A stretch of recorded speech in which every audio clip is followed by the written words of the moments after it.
ilmiah. Sebaliknya bahasa ilmiah dianggap bahasa fiksi seperti itu. Jadi ada perbedaan. Makanya Ibnu Khaldun itu sebagai pelopor atau seorang ahli tulis yang mampu membedakan pada zamannya membedakan. Oh, seperti Al-Maududi misalnya menulis, oh ini yang ditulis ini bercampur dengan fiksi. Seperti dia bisa membedakan, dia bisa merasakan. Makanya seorang pembaca maupun secara penulis, orang paling tidak kalau pembaca saya tahu, oh ini bahasa fiksi, ini bahasa non fiksi, dia tahu. Tapi kalau pembaca kadang kan ada yang maaf ya, intelijensinya ada yang cerdas, ada yang kurang di dalam memahami bacaan. Ketika fiksi dianggap ilmiah, ketika ilmiah dianggap fiksi, seperti itu. Jadi dia bisa membedakan. Tapi hal wajar, namanya pembaca kan bebas dalam memberi sebuah tafsir. Makanya Ibnu Khaldun seorang pelopor yang mampu membedakan tulisan seperti itu ya. Seperti yang tadi saya katakan, ada buku sejarah yang tersembunyi. Dia mengatakan bahwa sebuah sejarah ketika ditulis oleh orang pemenang itu hal wajar atau hal biasa. Tapi bagaimana ketika sejarah itu ditulis oleh orang yang salah? Itu kalau masalah dalam ilmu sejarah itu, kalau kita kembalikan di dalam ilmu yang lain gimana?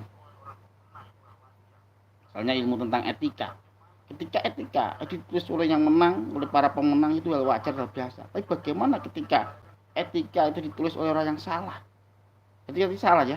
Jadi etika nanti dianggap apa? Kan banyak kan tulisan-tulisan etika, misalnya etika itu relevan, apa namanya? Seperti itu. Jadi itu sebagai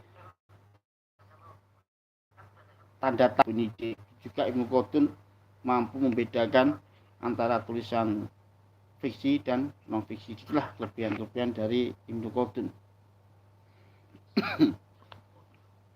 Ya, kita lanjut ya. Penuh logika laksana hutan belukar dapat dipilah dengan rapi dan benar.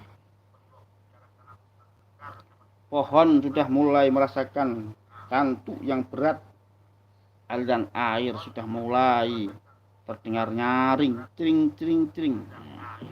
Ini bahasa penegasan tadi ya. Misalnya ada menulis seseorang sedang menutup pintu, tok, tok, tok, itu bahasa penegasan. Seperti itu ya. Itu bahasa keterangan. Tapi yang lebih tegas ya, lugas. Antara penduduk negeri tua mulai terlelap bersama malam, namun sang filosof masih terus menulis dan berpikir logika, mencari kebenaran kata dan mencoba membuat keadilan bahasa. Karena bahasa tentang sejarah sudah dikaburkan oleh kamuflase, maka logika akan bicara membedakan antara cerita real dengan cerita kamuflase. Ini Ibnu Khaldun itu seorang zaman dulu, pada zaman Ibnu Khaldun banyak tulisan pencampuradukan antara tulisan real dan kamuflase atau fiksi dan non fiksi. Yang jadi masalah kan ketika orang pembaca dikira ini sebuah fiksi, tapi padahal ini non fiksi. Sebaliknya non fiksi dianggap fiksi. Makanya Ibnu Khaldun membuat gambaran, membuat garis tentang pemikiran tulisan dia. Seorang mempunyai gagasan tentang ide-ide tulisan baru.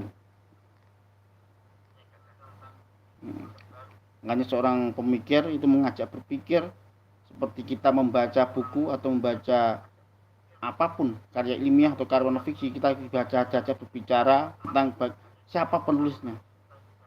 Makanya ada istilah, zaman dulu kan istilah ya, bahwa pemenang itu adalah orang yang menguasai sejarah, tapi bisa membalikkan dua kata.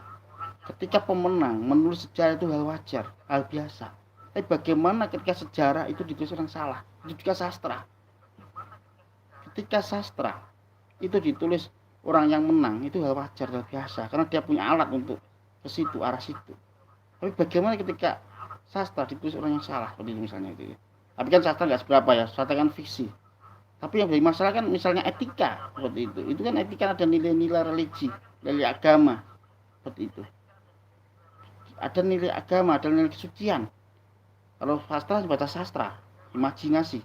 Tapi kalau seperti agama, kalau kan ngeri kan, misalnya seperti religi, Ketika Real jadi oleh pemenang itu hal wajar, hal biasa itu. Kalau orang duluan seperti itu. Kalau dibalik